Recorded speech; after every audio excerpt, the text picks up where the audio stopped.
হলো আপনার ঘড়িটা খুব পছন্দ হয়েছে। এবার পছন্দ হয়ে উনি এই ঘড়ি তালাশ করে মার্কেট থেকে অন্য জায়গাতে খুঁজে বের করেছে। বের করে কয়েকদিন পরে দেখি এই ঘড়ি সেম টু সেম ওনার হাতে একটা আছে। আমাকে জিজ্ঞেস করলেন কত টাকা দিয়ে নিয়েছেন? আমি বললাম যে এই ঘটনায় 20,000 টাকা নিয়েছে। উনি আমাকে বলেছে যে একেবারেই সীমিত শুধু খরচটা রেখেছে, আলেম মানুষ, সম্মানটা করেছে। উনি আমাকে বললেন যে ভাই আমি তো এই ঘড়ি কিনেছি মাত্র 10,000 টাকা দিয়ে। এই যে ফেস ভ্যালু, দেখবেন কিছু দোকানদার এরকম আছে যে আপনি দোকানে ঢোকা মাত্র আপনার ফেস চিনে বুঝে কার সাথে কি বলতে হবে। যদি আপনি শিক্ষক হন আপনার সাথে এক ধরনের বিহেভ করবে, যদি আপনি আলেম হন এক ধরনের কথা বলবে, যদি আপনি গার্মেন্টসের শ্রমিক হন তো আরেক ভাষায় কথা বলবে। হুজুর গেলে হুজুর, দুনিয়ার সবার সাথে মিথ্যা কথা বললো, আপনার সাথে মিথ্যা কথা বলতে পারি আমি? কি আছে না নাই জোরে বলেন? মানে বক্তব্যটা এরকম মনে হচ্ছে সবার সাথে মিথ্যা কথা বলা বৈধ থাকলে হুজুরের সাথে মিথ্যা কথা বলা যায় না। এই জন্য বলে হুজুর একেবারে আল্লাহর কসম করে বলি, 14 গোষ্ঠীর কসম, এটা আমার 10 টাকার কিনা, কিনছে 6 টাকা দিয়ে। কসম কসম কাটা শেষ। এই যে ধোঁকাবাজিগুলো মানুষ করেছে, নবী করিম সাল্লাল্লাহু আলাইহি সাল্লাম বলেছেন মান গস্সা, মানুষকে যে ধোঁকা দিয়েছে, ফালাইসা মিন্নি, সেই ব্যক্তি আমি মুহাম্মদ সাল্লাল্লাহু আলাইহি সাল্লামের উম্মতের অন্তর্ভুক্ত হতে পারে না। ভাইরা, ইসলাম পূর্ণাঙ্গ জীবন ব্যবস্থা উপহার দিয়েছে। আজকে আমাদের ন্যায্য মূল্য বাজারে নাই, বাজার ব্যবসায়ীরা এটা কন্ট্রোল করতে পারে না, কারণ এটা মূল যেখান থেকে কন্ট্রোল হয় সেখানে বিশাল বড় সিন্ডিকেট থাকে। ঠিক না বেটা জোরে বলেন? একেবারে সহজ এক্সাম্পল দিয়ে বলি, অনেক সময় দ্রব্যমূল্যের দাম বাড়ে, যে সমস্ত জিনিস উৎপাদন করতে ডলারের প্রয়োজন হয়, উৎপাদন করতে তেল খরচ হয়, গ্যাস খরচ হয়, আনুষঙ্গিক খরচ বাড়ার দাম বাড়ে। কিন্তু অবাক করা বিষয় হচ্ছে ইলিশ মাছ পেট্রোল খায় না, ডিজেলও খায় না। কথা বলে না, এটা চাষও করা যায় না। যে পুকুরে চাষ করবেন, আগে ফিটের দাম কম ছিল, এখন ফিটের দাম বেশি। আগে 600 টাকা 1000 টাকা কেজি, এখন 2000 টাকা কেজি হয়েছে। কিন্তু ও তো ফিটও খায় না, অক্টেনও খায় না, ডিজেলও খায় না, কেরোসিনও খায় না। ঠিক কিনা বলেন? আল্লাহর দেওয়া নিয়ামত খাচ্ছে, কিন্তু হাজারো দরপতন হলে মাছের দরপতন হয় না কেন? এমন এক ভয়াল সিন্ডিকেট কাজ করে যে সিন্ডিকেটের কবরে জাতি পিষ্ট হয়ে যায়, বাজারে মানুষ ন্যায্য মূল্যে জিনিস খরিদ করতে পারে না। কৃত্রিম ক্রাইসিস তৈরি করে যারা এগুলো করেন, নবী করিম সাল্লাল্লাহু আলাইহি সাল্লাম বলেছেন এই পৃথিবীতে আল্লাহ পাক তাকে একটা নগদ শাস্তি দেবেন। যারা কৃত্রিম সংকট তৈরি করে, পণ্যকে গুদামজাত করে, মানুষের মধ্যে কৃত্রিম ক্রাইসিস তৈরি করে দ্রব্যমূল্য বাড়িয়ে দেয়, এই সমস্ত ব্যক্তিদের পরকালে তো কঠিন শাস্তি হবে, কিন্তু দুনিয়াতে একটা নগদ শাস্তি আছে। দুনিয়ার নগদ শাস্তির ব্যাপারে বিশুদ্ধ হাদিসের মধ্যে এসেছে, নবী করিম সাল্লাল্লাহু আলাইহি সাল্লাম বলেছেন এই ব্যক্তির অভাব অনটন কোনোদিন দূর হবে না, সে কোনোদিন সচ্ছল হবে না, সে সারা জীবন অভাব অনটনের মধ্যে পড়ে থাকবে। প্রিয় ব্যবসায়ী ভাইরা, এই কাজগুলো করবেন না। আপনাদেরকে সিম্পল একটা উদাহরণ দেই। আপনারা ইমাম বুখারী রাহমাতুল্লাহি আলাইহির নাম শুনেছেন? কারা কারা শুনেছেন হাত দেখি তো। ইমাম বুখারী রাহিমাহুল্লাহ নাম শুনেছেন? মুহাম্মদ ইবনে ইসমাইল আল বুখারী রাহিমাহুল্লাহ, তার কাছে গোটা জাতি কিয়ামত পর্যন্ত ঋণী থাকবে।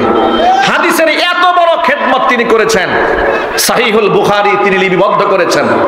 আসাহুল কিতাব বাদা কিতাবিল্লাহ, আল্লাহর কোরআনের পরে পৃথিবীর মধ্যে সর্ববিশুদ্ধ কিতাব হচ্ছে ইমাম বুখারী রাহমাতুল্লাহি আলাইহি সহিহুল বুখারী। চিৎকার দিয়ে বলেন আল্লাহু আকবার।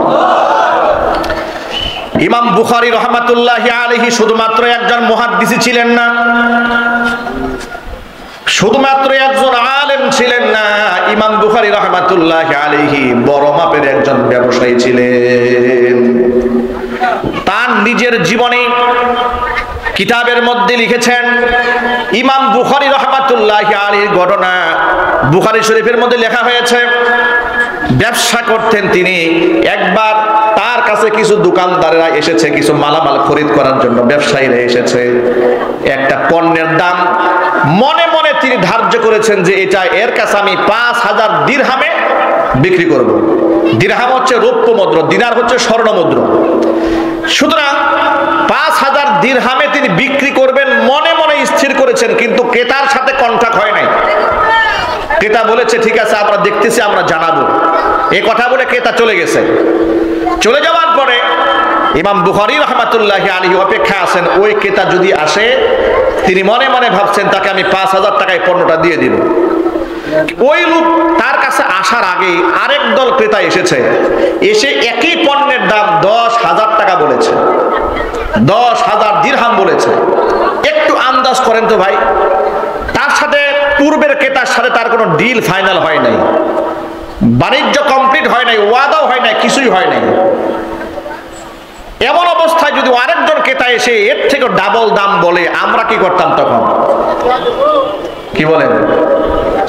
শুধু বিক্রি করতাম নাকি মহা খুশি? ঠিক না ব্যারিক জুড়ে বলেন? আমরা তো উল্টাটা করতাম। ডিল যদিও হয়ে থাকতো, ওয়াদাও হয়ে গেছে, কথাবার্তা হয়েছে, সব হয়েছে, লেখাপড়াও হয়ে গেছে, এরপরও যদি আরেকজন এসে চড়া মূল্য বলে, আগেরটা যে কোনো সুরতে ক্যান্সেল করে দিয়ে আমরা এটাই ফাইনাল করতাম। এটা সমাজের সাধারণ মানুষরা করে। ইমাম বুখারী রাহমাতুল্লাহি আলাইহি এইরকম ক্রেতার বিক্রয়কারী ছিলেন না, ব্যবসায়ী ছিলেন। তিনি কাজটা করলেন কি শোনেন। ওই ব্যবসায়ীদের ওই ক্রেতাদেরকে জবাব দিয়ে তিনি বললেন, শোনেন, দুদিন আগে আমার কাছে কিছু কাস্টমার এসেছিল, ওরা আমার কাছে পণ্য দাম দর করেছে, আমি মনে মনে সিদ্ধান্ত নিয়েছি ওরা যদি আমার কাছে আসে 5000 দিরহামে বিক্রি করে দেব। তারা বলতেছেন আমরা আপনাকে ডাবল বলি আপনি দেন না, আপনি মনে মনে বলেছেন, এ তো আপনার ওয়াদা তো হয় নাই। তিনি বললেন না, আমার নিজের নফসের সাথে একটা ওয়াদা হয়ে গেছে, আমি মনে মনে যা নির্ধারণ করেছি সেটাই হবে। এবার 2 দিন পরে সে ক্রেতারা এসেছে, তাদের কাছ থেকে তিনি 5000 দিরহামে সেই পণ্য বিক্রি করেছেন। চিৎকার দিয়ে বলেন সুবহানাল্লাহ। আল্লাহ পাক তাদেরকে যে এত উপরে উঠিয়েছেন, এমনি তো উঠান নাই।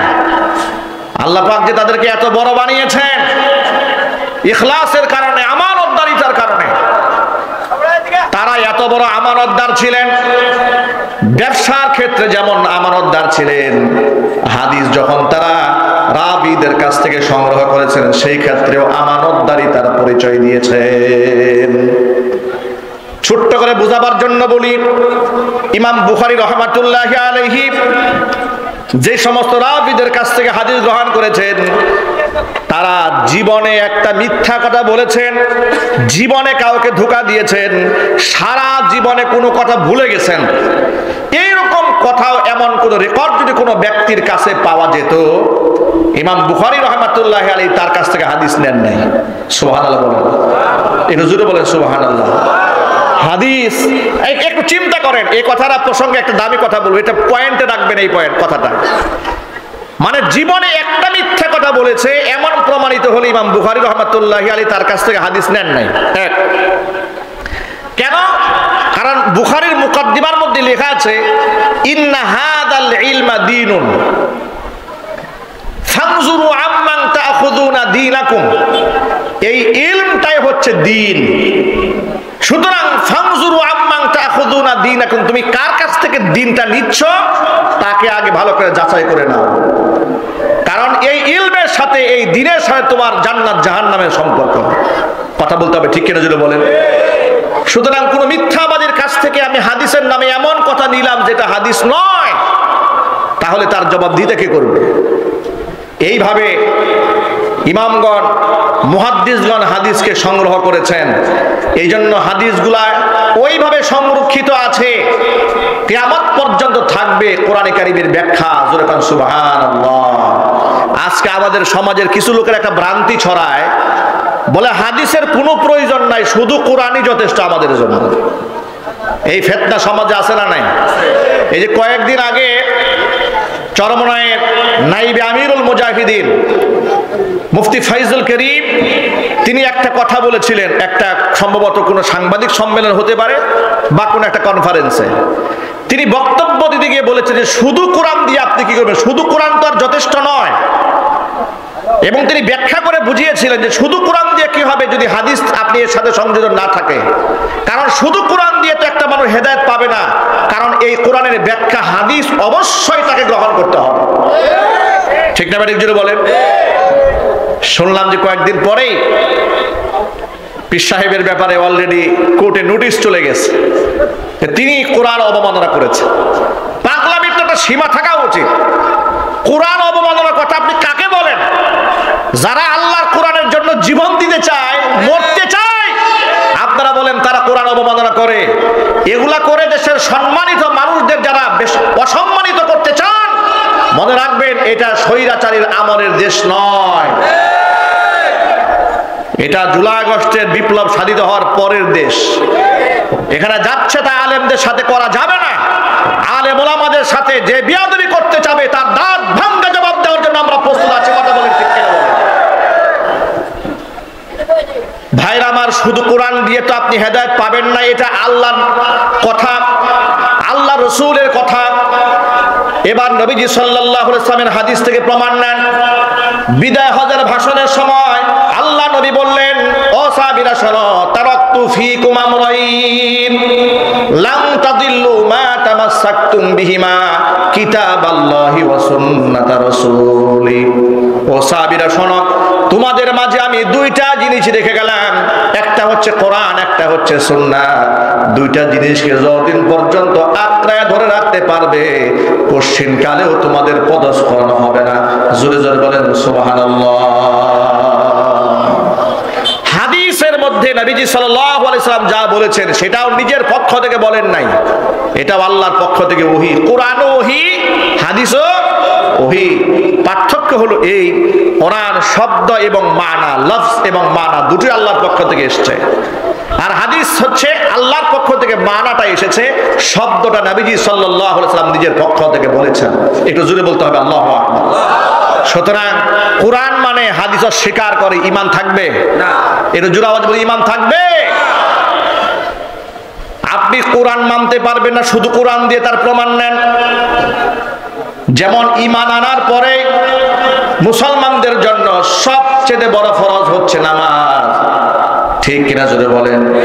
বুনিয়াল ইসলামু আলা খামসিন, শাহাদাতি আল্লা ইলাহা ইল্লাল্লাহ ওয়া আন্না মুহাম্মাদার রাসূলুল্লাহ ওয়া ইকামিস সালাহ ওয়া ইতাইজ যাকাত ওয়া হজ্জিল বাইতি ওয়া সাওমি রমাদান আও কামা ক্বালা আলাইহিস সালাতু ওয়াস সালাম। নবী করিম সাল্লাল্লাহু আলাইহি সাল্লাম বলেছেন, ইসলামের মূল স্তম্ভ হচ্ছে পাঁচটি। প্রথম হচ্ছে কথার সাক্ষ্য প্রদান করা, আল্লাহ ছাড়া কোনো মাবুদ নাই, মুহাম্মদ সাল্লাল্লাহু আলাইহি সাল্লাম তার রাসূল। এই কথার সাক্ষ্য প্রদান করার পরে হচ্ছে আমল। ওয়া ইকামিস সালাহ, নামাজ কায়েম করা। নামাজের কথা কোরআন মাজিদে আছে না নাই? আরো জোরে বলেন। কোরআন মাজিদে কমপক্ষে স্পষ্ট ভাষায় ৮৬টা জায়গার মধ্যে আল্লাহ তাআলা নামাজের কথা বলেছেন, কিন্তু নামাজের ৫ ওয়াক্ত একটা আয়াতের মধ্যেও লেখা নাই। নামাজ ৫ ওয়াক্তে কোরআন শরীফে কোন আয়াতে লেখা নাই, গেল একটা।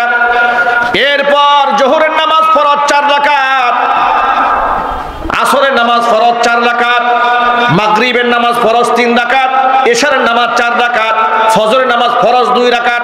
কোরআন শরীফ খুলেন, আমার সামনে আছে, কোথায় লেখা আছে? কোথাও নাই। এখন কোন পাগল যদি বলে হাদিসের দরকার নাই, এই পাগলে নামাজ পড়বে কেমনে? কথা বুঝেন না মনে হয় আপনারা? যারা বলে হাদিসের দরকার নাই, আর এই ব্যাখ্যাগুলো নামাজের ব্যাখ্যা আছে হাদিসে, সুবহানাল্লাহ বলেন। যারা বলবে যে আমার হাদিসের কোনো প্রয়োজন নাই, তাদের কাছে প্রশ্ন, তারা নামাজ পড়বে কি হবে? সুতরাং হাদিস ছাড়া কোরআন বোঝার কোনো উপায় না, গেল ১ নাম্বার পয়েন্ট।